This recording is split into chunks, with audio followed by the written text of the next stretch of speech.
Bihar express Patna में है और देखिए दीघा के विधायक जी चल के आ गए हैं बिहार एक्सप्रेस के पास में। तो चलिए बस के अंदर लेके चलते हैं सर को और दीघा की राजनीति पर, बिहार की राजनीति पर बातचीत करते हैं। आइए सर। वहीं आपके ऊपर परिवारवाद का आरोप लगता है कि पिताजी भी बीजेपी के बड़े नेता थे, राज्यपाल रहे हैं, बेटा विधायक है, छोटे भाई की जो पत्नी है उसे भी चुनाव लड़ने का मौका मिला था, भाई जो हैं वो भी कहीं पे डायरेक्टर हैं, उनको भी नियुक्त किया गया है। हम तो केवल यही कहते हैं कि जो प्रतिनिधि हैं, जो लड़ रहे हैं, वो अनुभव करे पहले क्षेत्र का। दीघा में कौन कौन से विकास कार्य किए विधायक जी, आपका रिपोर्ट कार्ड क्या है? जो लोग कह रहे हैं उनसे कभी पूछा जाएगा कि उन लोगों ने कभी राजीव नगर के लिए कभी ध्यान दिया है क्या? राजीव नगर के लिए धरना किया है, एक चिट्ठी भी दिया है क्या? इसलिए कि जहाँ जहाँ ड्रेनेज प्रॉब्लम को ठीक किया जा सकता है हमने किया। तो नेपाली नगर के सेगमेंट के बगल में वहाँ संपर्क का निर्माण का है। गर्दनी बाग में जाएंगे तो गर्दनी बाग के तरफ जो बाबू बाजार के तरफ है। वैसे तो आप बहुत काम गिनाएंगे, लेकिन हमें 3 प्राथमिक कार्य बताइए कि जब आप फिर से तीसरी बार हैट्रिक लगाएंगे तो 3 कौन से काम होंगे जो आप सबसे पहले करेंगे?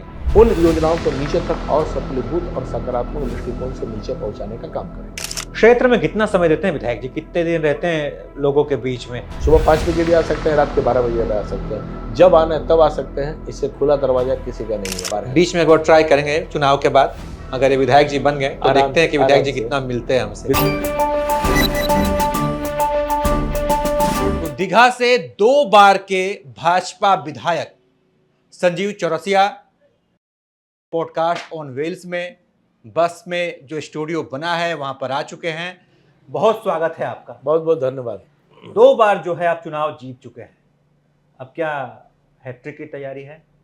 निश्चित तौर पर पार्टी ने जो विश्वास व्यक्त किया, हम तो संगठन के कार्य में बचपन से लेकर, संघ से लेकर, विद्यार्थी परिषद से लेकर, युवा मोर्चा से लेकर पार्टी ने प्रतिनिधित्व करने की मौका दीघा विधानसभा का दिया और सबसे ज़्यादा मत प्रतिशत से जीते भी। तो ये जनता का स्नेह है।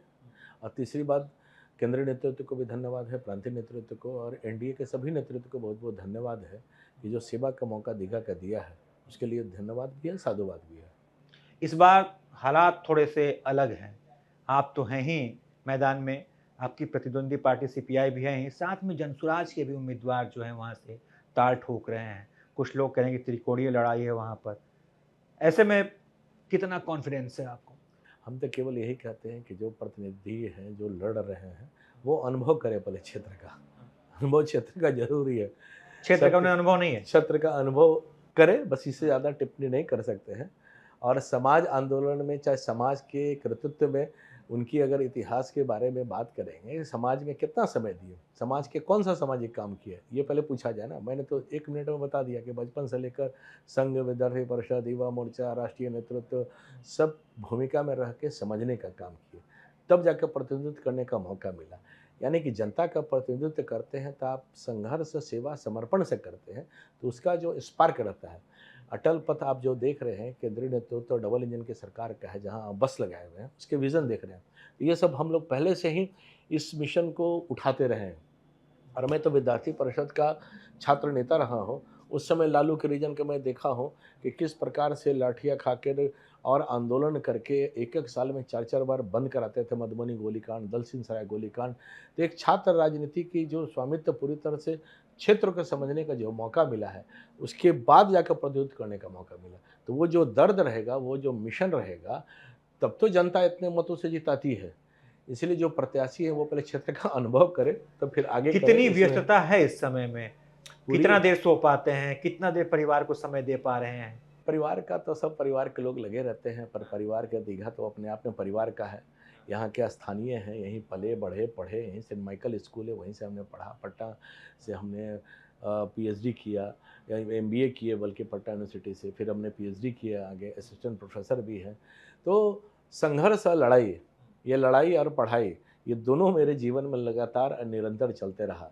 तो स्वाभाविक रूप से दीघा विधानसभा एक परिवार की तरह है, हरदम 24/7 की तरह हरदम काम करते रहे, वो चुनाव रहे ना रहे। बात परिवार की हुई है, भाजपा परिवारवाद पर खूब मुखर होकर बोलती है, उसका विरोध करती है। वहीं आपके ऊपर परिवारवाद का आरोप लगता है कि पिताजी भी बीजेपी के बड़े नेता थे, राज्यपाल रहे हैं, बेटा विधायक है, छोटे भाई की जो पत्नी है उसे भी चुनाव लड़ने का मौका मिला था, कोई छोटे लेवल पे ही था। भाई जो हैं वो भी कहीं पे डायरेक्टर हैं उनको भी नियुक्त किया गया है। तो सब ऐसे आरोप आप पे भी लगते हैं परिवारवाद के, वो इस पे आप आरोप क्या की बात सोचते हैं? नहीं है, ये गर्व की बात है कि पिताजी का त्याग आप शायद नहीं जानते हैं। राज्यपाल रहे हैं तो 74 आंदोलन का सबसे बड़ा केंद्र बिंदु रहा है तो हम लोग का घर रहा है। 9 महीना तक इतने सब कुछ होते हुए भी हम लोग के परिवार ने संपत्ति दे के विचार परिवार को आगे बढ़ाया है। लेकिन नहीं, राजनीति में दे के करने वाले लोग परिवार देश के अंतर्गत कम है, तो उसमें से हम लोग का परिवार है जो हर विचार को, हर विपत्ति पे इस विचार को आगे बढ़ाने के लिए हम लोग विचार के लिए हैं। जनप्रतिनिधि विधायकी जो पार्टी तय करती है वही करते हैं। तो एक विचार और आइडियोलॉजी के लिए संघ के माता जी आज नहीं है, आज वो माता जी को जब मैं याद करते हैं तो किस प्रकार के 74 के आपातकाल में मसाला पीस कर और 9-9 महीना आपातकाल की गुप्त बैठकें घर में होती थी, तो ये परिवारवाद की क्या श्रृंखला देंगे? जब मैं 74 आंदोलन के बाद 94 आंदोलन का मैं मुखिया रहा हूँ, कितने आंदोलन खाए, कितने लाठी खाए, किसने खाया? किसी ने खाया है क्या? आज मैं कह सकता हूँ कि इस पीढ़ी का सबसे ज़्यादा लाठियाँ खाकर संघर्ष करके आज इस विधायकी के प्रणाली में आए हैं। तो 94 आंदोलन के पूरे लालू के रीजन के 12 साल तक सड़कों पर संघर्ष किए। युवा मोर्चा का राष्ट्रीय महामंत्री रहे, पूरा देश हमने घूमा, उत्तर प्रदेश के सब प्रभारी रहे, प्रदेश के महामंत्री रहे पार्टी के, और ऊपर से सभी प्रकार की डिग्रियाँ, MBA, असिस्टेंट प्रोफेसर सब। तो ये पढ़ाई या लड़ाई हरदम करते रहे। इसलिए जो प्रश्न उठाते हैं उनसे ये पूछना चाहिए कि सामाजिक सरोकार उनका क्या रहा है। मैं तो सामाजिक सरोकार का पन्ना मैं कह सकता हूँ दरीची दे दान का। मैंने अपने जीवन का तो शरीर दान कर दिया कि मरणोपरांत शरीर दान, मरणोपरांत अंग दान सब किया। मैं तो खाद्यान्न व्यवसायी संघ का अध्यक्ष हूँ, आर्य समाज का प्रधान हूँ। हर चीज़ को सामाजिक सरोकार से आगे बढ़ाने का काम करता हूँ। इसीलिए जिनको जो नहीं है वो अपनी छोटी-छोटी बातों को कह के संतुष्ट करने का काम करते हैं। दीघा में कौन-कौन से विकास कार्य किए विधायक जी? आपका रिपोर्ट कार्ड क्या है? आज सबसे बड़ा रिपोर्ट कार्ड है कि दीघा 10 साल पहले का और अब का दीघा में अंतर है। जो आप देख रहे हैं तो सबसे बड़ा रिवर फ्रंट का प्रोजेक्ट मेरा ड्रीम प्रोजेक्ट है, वो आप जल्द से जल्द आप देखेंगे कि पूरा होगा, उसकी स्वीकृति भी हो गई है। साथ ही साथ 181 करोड़ का जो नाला का निर्माण और लगभग 100 करोड़ का बाबा चौक का निर्माण था। राजीव नगर से दीघा का जो निर्माण नाला का, बाबा चौक का रवि चौक होते हुए आनंदपुरी तक, वन विभाग तक से लेकर राजापुर तक का नाला का निर्माण जल्द से जल्द होगा। 28 से 30 किलोमीटर का RCD सड़क, बिहार के इतिहास में मैं कह सकता हूँ कि पटना में इंटरनल सड़कों का निर्माण हमने करवाया, बड़ा से बड़ा। 1024 एकड़ के राजीव नगर का जो मामला है उसके संघर्ष के साथ किया। चलते हुए गोलियां, जब उस समय चल रही थी गोली, तो हम एक विधायक के नाते भी खड़े रह कर कहे कि पहले गोली कोई चलेगी तो विधायक संजीव चौरसिया पे चलेगा। उसमें जनता को बचाने का काम, धरना दिए, प्रदर्शन दिए कि जल्द से जल्द जमीन का लगभग हल हो चुका है। और मैं आपके माध्यम से कह सकता हूं, जनता को यह आश्वासन दे सकता हूं कि जीतने के बाद तुरंत जल्द से जल्द इसका परिणाम और परिणति निश्चित तौर पर निकलेगा। सभी ये बात कर रहे हैं राजीव नगर और नेपाली नगर की समस्या हल नहीं हुई, ये विधायक जी का बड़ा फेल्योर है, अभी भी कह रहे हैं आप कि होगा ही। ये केवल एक विधायक के विषय से नहीं होता, इसके लिए कैबिनेट के डिसीजन होते हैं, इसके लिए सब स्वीकृति होती है। जो लोग कह रहे हैं उनसे कभी पूछा जाएगा कि उन लोगों ने कभी राजीव नगर के लिए कभी ध्यान दिया है क्या? राजीव नगर के लिए धरना किया है, एक चिट्ठी भी दिया है क्या? मैं तक कह सकता हूँ कि इतने गोलियां जब चलती है, चाहे उसके संघर्ष की गाथाएं होती हैं, धरना होते हैं, प्रदर्शन होते हैं, तो एक जनप्रतिनिधि के नाते भूमिका निश्चित तौर पर तय करते हैं कि कभी पीछे हटने का काम नहीं करते हैं। और मैं निश्चित तौर पे कह रहा हूँ कि सकारात्मक परिणाम आ गया है, पर टेक्निकल कारण से रुक गया था आचार संहिता का, और 1 महीना के अंदर जरूर परिणाम होगा। यह आश्वासन आपके माध्यम से जरूर हम देना चाहेंगे। मरीन ड्राइव पर हम हैं विधायक जी, मरीन ड्राइव पर हम बैठे हैं। मरीन ड्राइव को लेकर आप लोग अपनी पीठ खूब थपथपाते हैं कि हमने पटना में मरीन ड्राइव दे दिया, लेकिन वहाँ से गंगा पथ लेके इसको बोला जाता है। गंगा पथ, JP गंगा पथ, यहाँ से लेके वहाँ तक जाएंगे जहाँ तक दुकान है, हमको टॉयलेट की संख्या दिखी ही नहीं।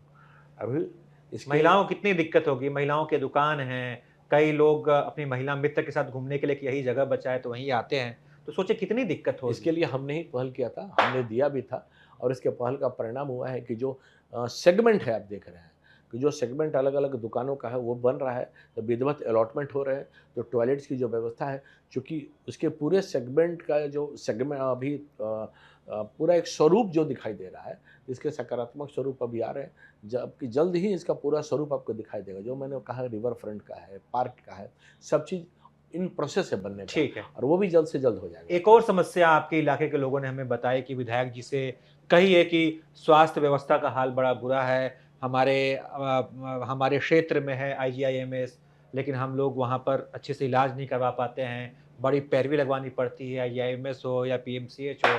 तो एक हमारे लिए अपना यहाँ पे एक प्राइमरी अस्पताल होना चाहिए जहाँ हम अपना इलाज करवाएँ। जिनको नहीं जानकारी है वो कह सकते हैं कि जानकारी कर ले कि दीघा में पर्याप्त प्राइमरी अस्पताल है।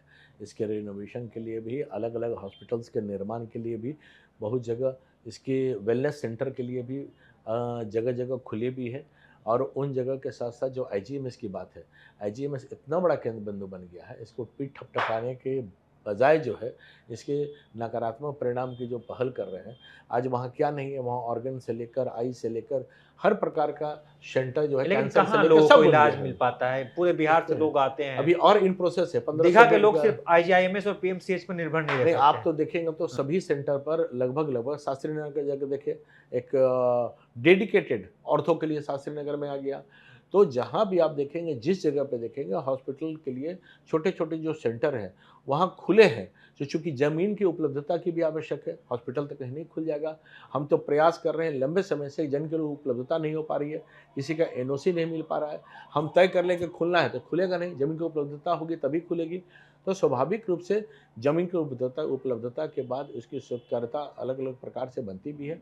और जितने प्रकार के स्लम है, उस स्लम में भी हमने पूरा प्रयास किया है कि उस सेंटर पर बने और स्वास्थ्य केंद्र का लाभ निश्चित तौर पर मिले। एक और समस्या लोगों ने बताया कि जल जमाव की बड़ी समस्या है। बारिश होती है, दीघा डूबने लग जाता है, सड़कों पे पानी आ जाता है। पहले हुआ करता था, अब बहुत सारे परिणाम ठीक हुए हैं। इसलिए कि जहाँ जहाँ ड्रेनेज प्रॉब्लम को ठीक किया जा सकता है, हमने किया। जैसे कि आप देखेंगे कि नेपाली नगर का बहुत सेगमेंट उधर था, तो नेपाली नगर के सेगमेंट के बगल में वहाँ सम्प हाउस का निर्माण का है। गर्दनी बाग में जाएंगे तो गर्दनी बाग के तरफ, जो बाबू बाजार के तरफ है, वहाँ हमने पावर को बढ़ाने का काम किया। तो इस चीज़ का अनुभव हमें हुआ कि जल जमाव जो है, किसी न किसी कारण से, सम्प हाउस कारण से समय पे नहीं चल पाता था, तो उसके पावर बढ़ाने का हमने काम किया। गोसाई टोला का पावर, उसको बढ़ाने का काम किया। ड्रेनेज जो है बुडको के माध्यम से दीघा वाले रोड में हो, चाहे नेहरू नगर वाले में हो, सब जगह हमने ठीक कराने का काम किया। स्वाभाविक रूप से कुछ काम निगम का होता है, कुछ प्रशासनिक का होता है, कुछ बुडको के माध्यम से होता है, कुछ आरसीडी के माध्यम से होता है। आने वाला समय में आपको बता दें कि जिस जगह आप बैठे हैं, पटना का सबसे बड़ा एसटीपीआई सेंटर अगर कोई है तो वो दीघा में है। उस समय मेरे ही प्रयास से, यहाँ सबसे छोटा आ रहा था, मेरे ही प्रयास से सबसे बड़ा एसटीपीआई सेंटर यहाँ खुला है। हमको याद है कि माननीय अटल बिहारी वाजपेयी जी जब माननीय प्रधानमंत्री थे, तो उस समय के बाद जब प्रोजेक्ट का चला, तो नमामि गंगे का सबसे बड़ा प्रोजेक्ट यहाँ पर आया है। तो स्वाभाविक रूप से उसका परिणाम दिखाई देगा। और दीघा में आने वाला समय में जो आप गंगा का पूरा किनारा देख रहे हैं, जो शिप की जो मेंटेनेंस के हुआ करते थे, तो उसके लिए भी यही स्वीकृति मिली है वाटर इनलेट की तरफ से, वो शिलान्यास हो गया है। वो बड़े बड़े जहाज़ों के निर्माण के लिए यहाँ पर जगह खुलेगी, रोजगार के आयाम आएंगे। साथ ही साथ सेंट्रल स्कूल दीघा में केंद्र के कैबिनेट में आप भी जानते होंगे कि उसकी स्वीकृति मिली है। तो हर चीज़ के लिए, शिक्षा के लिए, स्वास्थ्य के लिए, सड़कों के निर्माण के लिए, इंफ्रास्ट्रक्चर के लिए दीघा बहुत विकास हुआ है, विकसित हुआ है। अब क्या प्लान है आने वाले समय में तमाम बातों के? अगर मैं आपसे पूछूं कि वैसे तो आप बहुत काम गिनाएंगे, लेकिन हमें 3 प्राथमिक कार्य बताइए कि जब आप फिर से तीसरी बार हैट्रिक लगाएंगे, तो 3 कौन से काम होंगे जो आप सबसे पहले करेंगे?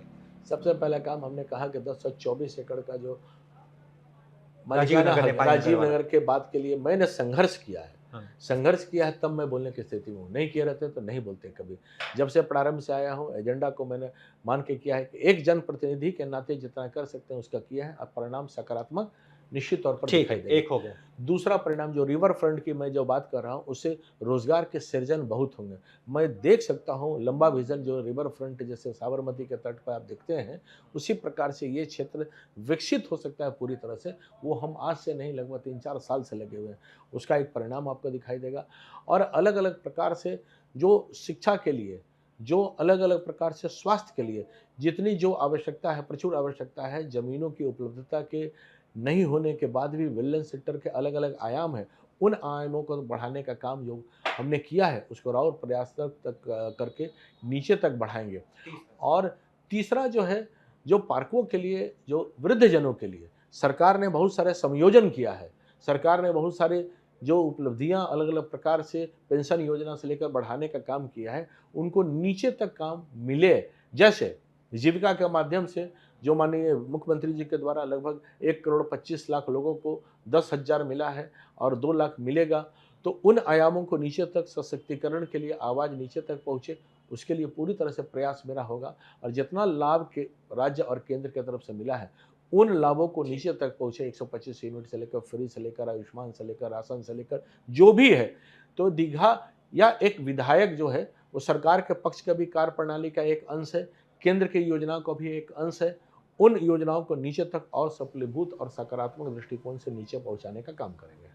क्षेत्र में कितना समय देते हैं विधायक जी? कितने दिन रहते हैं लोगों के बीच में? कुछ लोग शिकायत कर रहे हैं कि विधायक जी नहीं रहते हैं, मिलते नहीं जाते हैं। कहाँ है, हाँ। यही क्षेत्र में रहना है। घर में कोई भी आते हैं, सुबह से शाम तक रहते हैं। हाँ। पर भारतीय जनता पार्टी के कार्यकर्ता है, भारतीय जनता पार्टी के प्रवास के क्रम संगठन के जो रहते हैं उसको करने का भी काम करते हैं। जहाँ जैसी जो आवश्यकता रहती है, तो क्षेत्र में तो लगातार सुबह से रात तक मिलने का अगर कोई काम कर सकते हैं तो वो संजीव मगर चौरसिया आम करता दिनों है। में हम आपसे मिलना चाहें आराम तो से हम मिल लेंगे। सुबह 5 बजे भी आ सकते हैं, रात के 12 बजे भी आ सकते हैं। जब आना है तब आ सकते हैं, इससे खुला दरवाजा किसी का नहीं है। आप जब चाहिए जब आ सकते हैं। पक्का अपना जो परिवार है, पीढ़ी दर पीढ़ी समाज के काम करते हुए ये वाला परिवार है। बीच में एक बार ट्राई करेंगे चुनाव के बाद, अगर ये विधायक जी बन गए तो आराम देखते हैं कि से, विधायक आराम जी से। कितना मिलते हैं हमसे। विधायक सेवा के लिए है, हाँ। ये सबसे बड़ी बात रखा तो जाए। इसमें कितनी सच्चाई है कि इस बार जो है आपकी सीट पर जेडीयू भी दावा ठोक रही थी? कोई दावा और इसकी विषय इसलिए नहीं है कि उनको पता है कि जो स्थानीय व्यक्ति लंबे समय से सेवा करते आ रहे हैं, वास्तव में टिकट को और लेकर आश्वस्त हैं आप? एकदम आश्वस्त प्रारंभ से थे। जिनमें सबसे ज़्यादा मत प्रतिशत जो जीतने वाला सीट दिखा रहा है। हम ये जानते हैं कि जनता के बीच में आपको बता दें कि कोरोना काल में मैं देश का दूसरा विधायक हूँ कि जो ट्रायल वैक्सीन हमने लिया। बिहार का तो पहला हूँ ही, क्योंकि एम्स के लोगों ने बोला कि कोई भी जनप्रतिनिधि अभी तक ट्रायल वैक्सीन नहीं लिया। तो हमने कहा कि माननीय मोदी जी ने जो वैक्सीन निकाला है, कोविड और कोविशील्ड हो, तो मैं ज़रूर लूँगा। और मैंने बताने का काम किया देश के अंतर्गत सभी को। तो ये चैलेंज के रूप में समाज को हमने चैलेंज के रूप में समाज का सेवा जो है वो इनहेरेंट है पीढ़ी दर पीढ़ी। तो लोग पॉलिटिकल दृष्टि से केवल वो देखते हैं, सामाजिक दृष्टि से देखेंगे तो बहुत अंतर अपने आप में दिखाई देगा। बहुत धन्यवाद विधायक जी इतना समय देने के लिए। बहुत बहुत धन्यवाद। Good luck. आप थैंक्स। आपके लिए ढेर सारी शुभकामनाएं। बाकी मिलते हैं, बातचीत करते हैं। तो विधायक संजीव चौरसिया थे जिनसे तमाम मुद्दों पर हमने बातचीत की, दीघा के विकास पर बातचीत की, दीघा के समस्याओं पर बातचीत की। अगर विधायक जी को तिबारा मौका मिलता है तो विधायक जी क्या क्या करेंगे, इन्होंने भी बताया। बहरहाल हमारी बातचीत कैसी लगी जरूर बताइए। देखते रहिए आप एबीपी लाइव।